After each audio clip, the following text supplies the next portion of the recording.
እናንተ አያችሁት? ያ ሲሳይ እኮ ነው።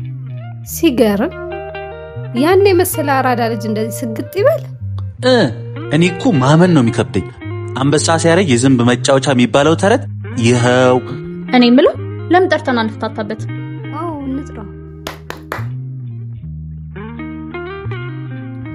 እና እስኪ አንዴ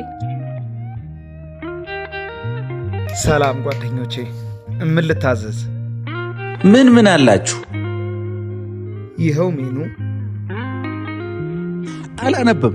አንተ ምን ሰርተህ ልበላ ነው? በቃል ንገረኝ። ይቅርታ ልታዘዛችሁና ወደ ስራ ልመለስ፣ ወይ ደግሞ ቆይ ሌላ አስተናጋጅ ልጥራላት። እንዴ ምን አይነት ንቀት ነው? በቃ ተውት። ምንም ቢሆን እኮ የሆነ ጊዜ ምርጡና አራዳ ጓደኛችን ነበር። ምንም አሁን እንዲህ ቢሰግድ